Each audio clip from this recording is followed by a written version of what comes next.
I am getting kind of tired of ripping, so I'm making a video series with my ripping process, so I don't have to rip anymore. Anyway, I'll probably still make rips. Anyway, this is going to be the first episode in the series on phase cancellation, which is a combat technique used in ripping in BFDIOST, and the correct name for it is actually phase cancellation, but everyone calls it phase inversion because I think it's mostly because it's a method that can be used to get, it can be used to perfectly extract, but it only works if both audio files are perfectly lossless, which BFE episodes are not because YouTube's compression algorithm. Unknown Track 66 was able to get perfectly clean by using phase inversion, but that's very atypical. That was just because both files were in the FLA.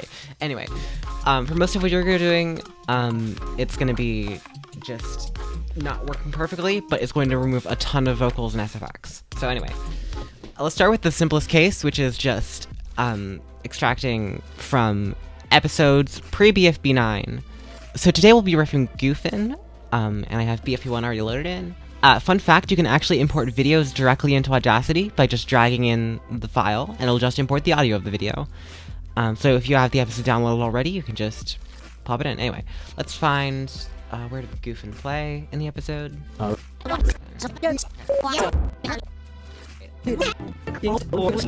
Alright, now let's cut it off there. Boop. So that's that, but now we need to get the audio from the flash files. So I actually have a lot of audio from BFB episodes saved onto my computer already, just because I've extracted from the FLAs a lot. But I'm going to be showing you how to do this, and you don't need to have Flash to do it. What can be helpful, this doesn't work for all of the Flash files, this method I'm about to show you, but it will for most. And the ones it doesn't work for, I think there might still be a way to extract it from the Flash file. It's just that, I only know how to do it using Flash, but anyway, that's not important right now. Let's just do normal, without any complications.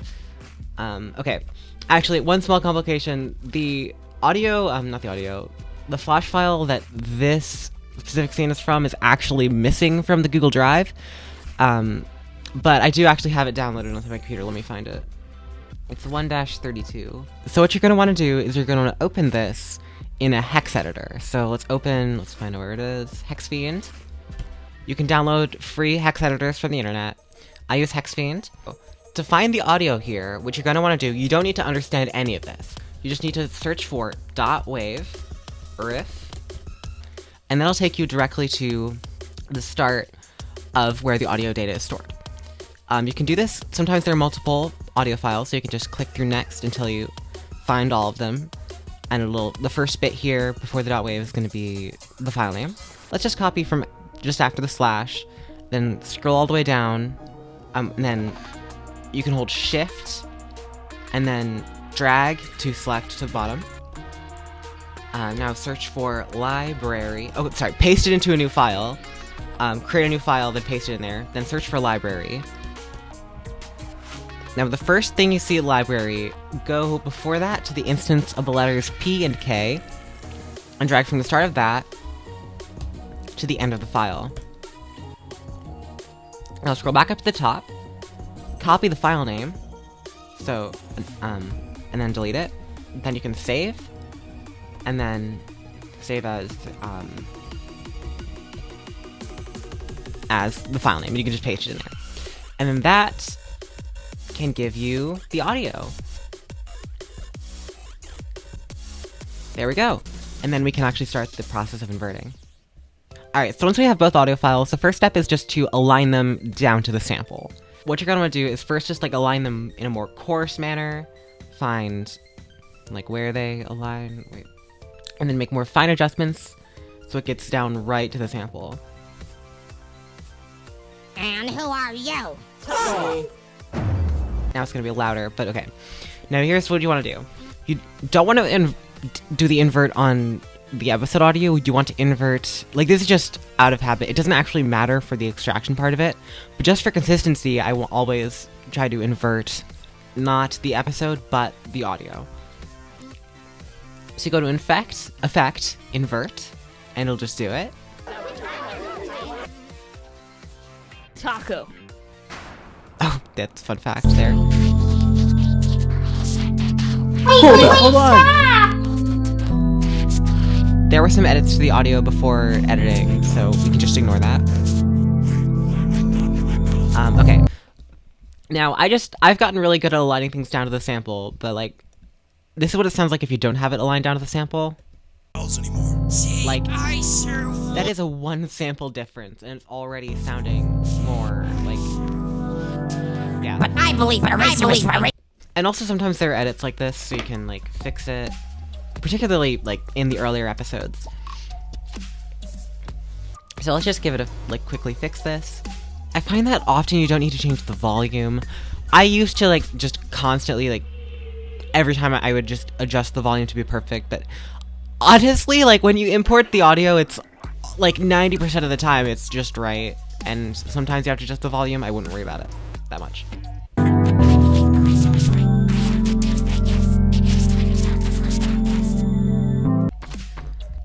Alright, then one last thing to align here, just this thing.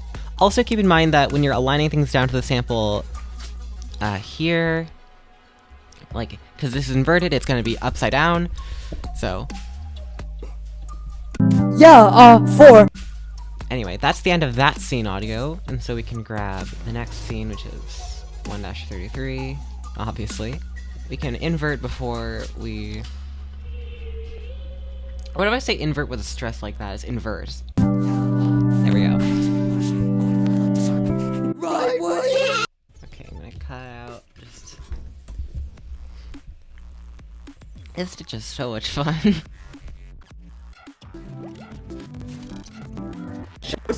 Okay, there's gonna be another... I was gonna say desync point, but that's... desync is an entirely separate thing that is a pain to deal with. Okay, I might need to move this to a new track. I've gotten so used to, like, doing the alignment on harder to align things that this is just like, oh yeah, a quick, like, easy thing. So, I don't know what it says about me that I've become so good at this. Maybe I have problems. Alright, then once you're done, you can just, like, select everything, and then do, on a Mac, it's Shift-Command-M. The keyboard shortcut might be different on Windows. I don't have Windows, so... I don't know what it is there, but there is just a keyboard shortcut, and you can also access it from the menu. It's like, tracks, mix and render to new track.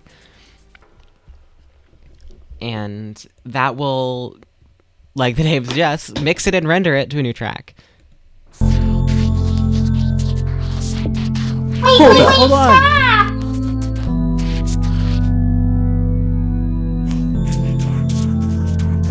Alright, and then this is our completed invert. And I like to, like, listen to things at double, like, speed. I just like to get a feel for how it sounds, like...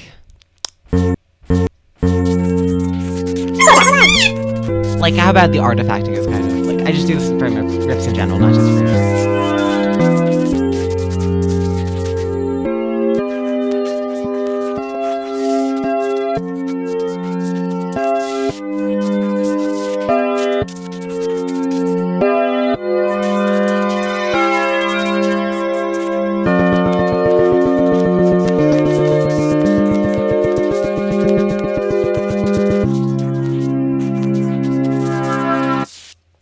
Now, you could go straight to cleaning this, but there are methods of getting it cleaner before you even start cleaning. Like, most of my ripping, it's not about the process of just cleaning it up, but the process of making it so I have to do less cleaning. That's really how a lot of ripping works.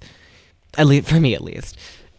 Anyway, it's not this simple for everything. There are some cases when it gets more difficult. Okay, so sometimes some audio files don't cooperate so much. BFB 9 and after, some of the source started being at a sample rate of 48 kilohertz instead of 44.1 kilohertz. And that makes it slightly more difficult to deal with. So, and also, okay, not all of the files, but a lot of them desync. So, basically what happens if you align it at one point, it will not align at other points. So let me show you what I mean. Let me just start by aligning, like right here. Doesn't have to be super exact, I'm just trying to trying to show for the example.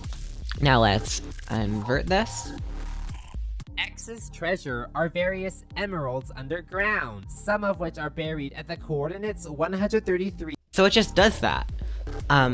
One thing you want to be careful with is the starting point of the audio, because what you want to do is you want to have it, if you just have this starting out like in the middle of nowhere, it might not invert as perfectly. I'm not really quite sure how to explain this, but like if you start playing at different points, it will sound different amounts of clean. Okay, once you fix the desync, I mean, like first fixing that, obviously, like it'll sound different. You'll hear different amounts of vocals if you start playing at different points.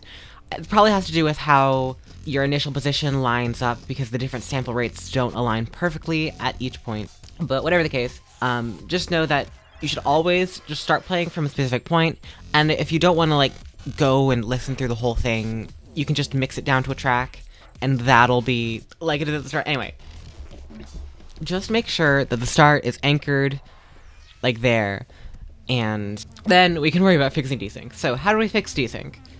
First, what you're going to do is you're going to want to align it at one point. So let's just make sure it's aligned perfectly at some point.